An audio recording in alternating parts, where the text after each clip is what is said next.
Hello everyone, it's Don once again. It's been 6 months since I did a side-by-side video, and I've had several requests for one, so here goes. This is the area we're going to be flying, and we're going to roll back about 26 years to see how things have changed in that time. This area has been pasture land and farmland for about the last 50 years, and very little has changed until just recently.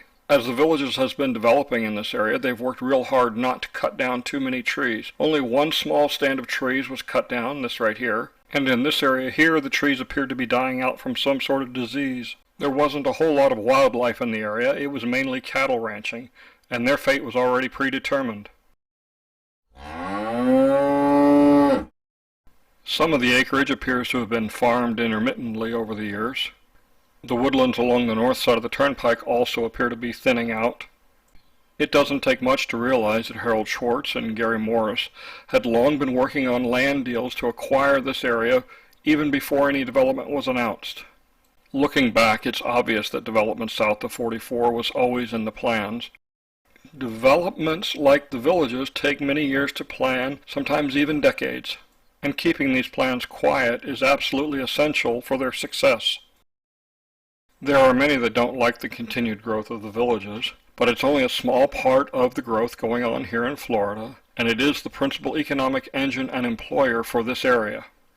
As you can see, there wasn't much growth until about 2017. Now let's take a look and see how things have changed between March of 2019 and March of 2020. The top video is March of 2019, the bottom is March of 2020. We're following along Marsh Bend Trail, and we're going to go over Boudreaux Circle. We'll follow along the path on the south side of the Hogeye Preserve. Off to the right and on the top is DeMarco Drive.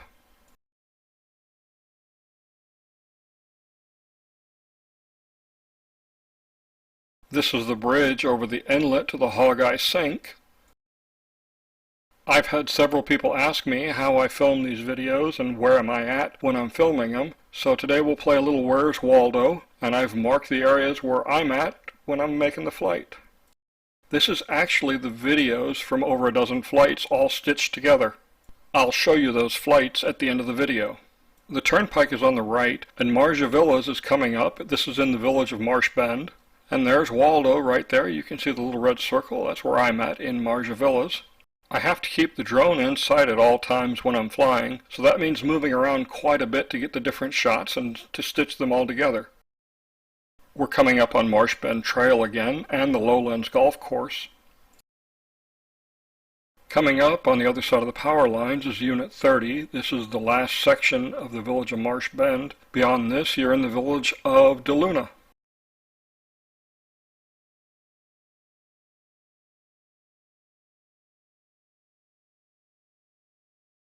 Coming up is the Water Lily Recreation Center. It's received its certificate of occupancy, so now it's being decorated and fitted out. It'll be opening soon. Beyond Water Lily is the village of DeLuna. I'll turn around and head south again. This is hole 4 and 5 of the Lowlands golf course. More of the village of DeLuna.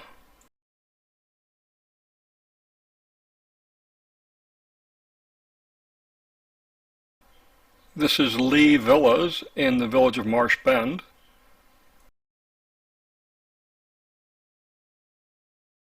We'll head south now to the Lowlands Golf Course and the Cattail Recreation Area.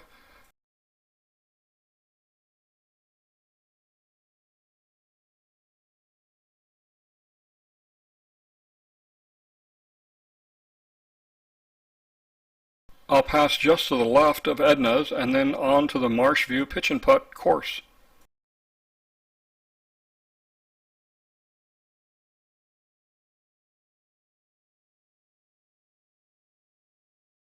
As you can see, there's been quite a bit of change in the last year.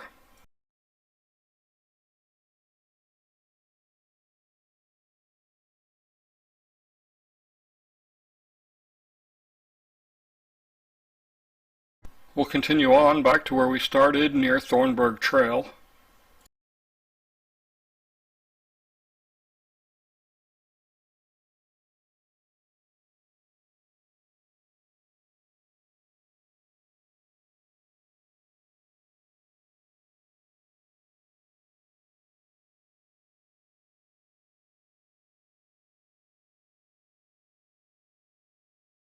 Thornburg Trail is on the right and Marsh Bend Trail is on the left. For this segment, I'm standing where Thornburg and Marsh Bend meet. There's Waldo once again.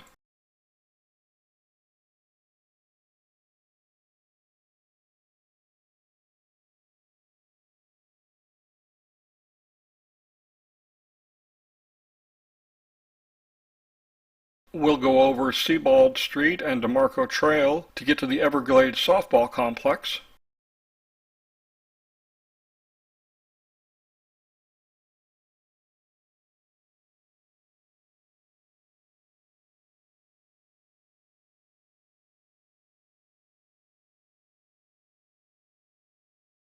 A year ago, the Everglades complex was just getting started. Now it's complete and fully functional and has been open for several months. We'll cross over Warm Springs Avenue and go to the village of Linden now. 3 years ago, none of these lakes existed, and the only thing living here was snakes, rats, a few rabbits, and cows. Now there's an abundance of waterfowl and quite a few alligators inhabiting these ponds. The village of Linden was just getting started a year ago, and now it's nearly complete.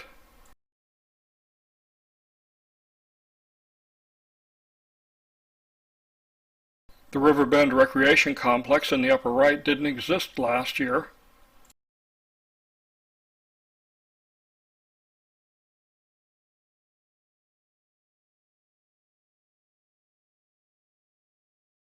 This is the village of Monarch Grove with Corbin Trail on the right. Almost all of these homes are now sold and occupied. In the upper left corner is the Okahumpka Service Plaza on the Florida Turnpike. This is the Swallowtail Recreation Area.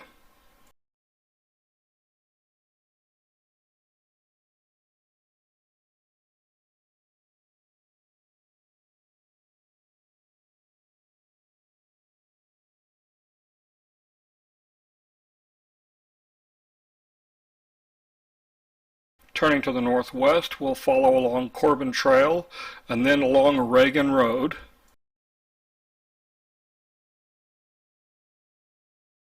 As you can see, the trees are still here, and this area has been turned into park-like areas with walking trails.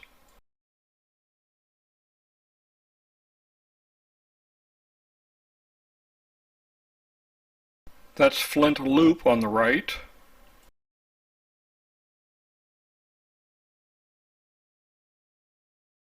Coming up is Storms Avenue and Dagnius Way.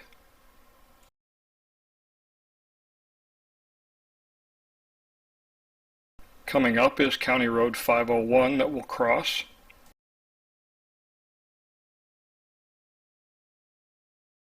There's Waldo once again at the intersection of Gordon Path and Corbin Trail.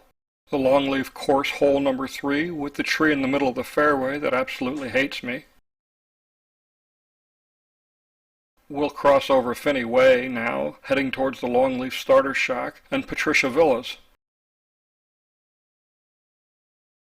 We'll turn to the right a little bit and head towards the Willow Tree Recreation Area. Next up, we'll take a look at the actual flight paths that I took and how they were all stitched together.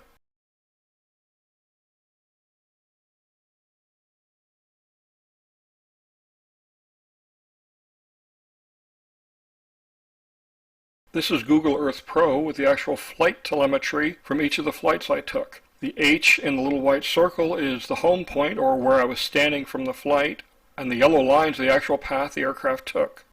I stitched together the video from each of these flights to make this one that you've watched today. I hope you've enjoyed this video. There's many more coming. And please, subscribe to my YouTube channel. Thank you very much.